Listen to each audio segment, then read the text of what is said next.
time saya dalam banyak-banyak wedding yang saya jumpa SS aku dari muda. Saya rasa mungkin baik-baik saya.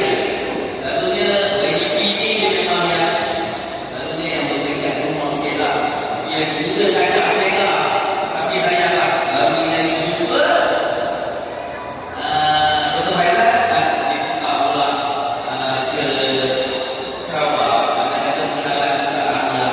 Tapi insyaAllah saya akan ingat kenalan. Baik.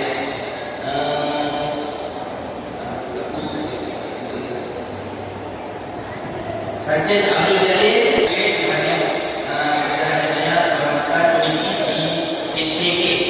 Jadi Sajid Jalil umur saya kita juga jadi sahabat kita ada semua guru-guru dan ibu bapa semua. Assalamualaikum warahmatullahi wabarakatuh.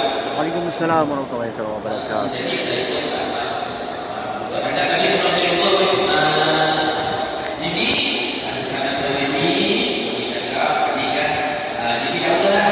Jadi ini kalau bagi dasar yang ada kat sini, tapi dia punya pesanan tu adalah untuk sekolah SK S1 bagi maklum bajet untuk tahun ni dah masuk iaitu bajet PBA boleh bisa rakyat boleh nak cepat.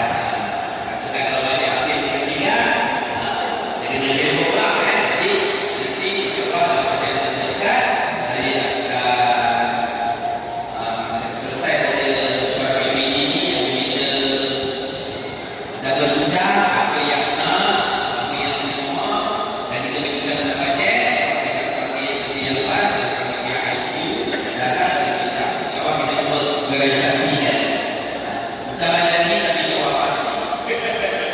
Baik, apa-apa pun saya ucapkan terima kasih kepada ibu bapa yang datang dengan berkumpul untuk anda.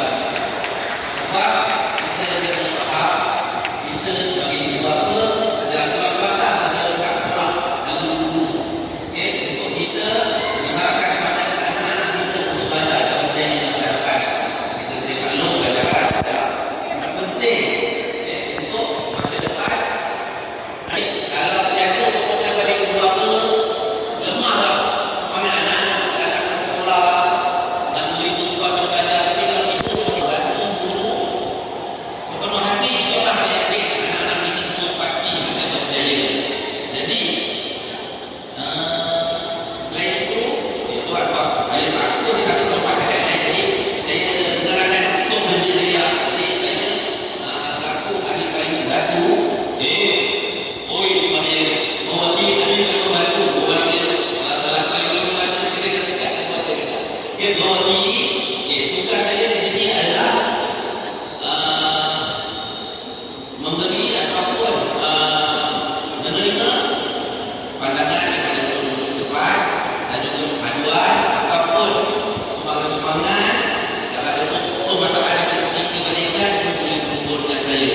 InsyaAllah kami cuba bantu. Jadi di Payung Batu ni kita ada 3-4 jenis pecahan bantuan lah pada segi pelajaran, kebajikan dan juga lain-lain lah.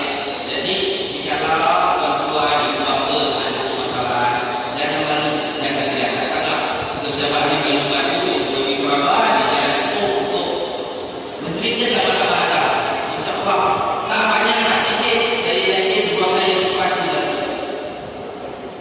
Kita tengok daripada segi yang selalunya lah yang selalunya yang datang ke pejabat selalu gunakan menggunakan rumah, bil biaya atau penjuran dana sekolah sekalipun.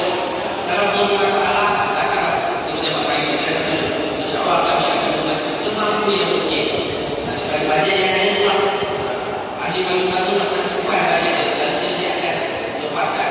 Jadi kepada ibu bapa yang ada ni, kalau boleh nak simpan untuk saya boleh simpan. Kalau ada masalah boleh terus WhatsApp dengan saya apa saja. Kalau tuan saya tangkap insyaAllah saya akan menghubung kembali kepada saya dalam meeting atau kadang-kadang kalau menurut saya semua beli merasiki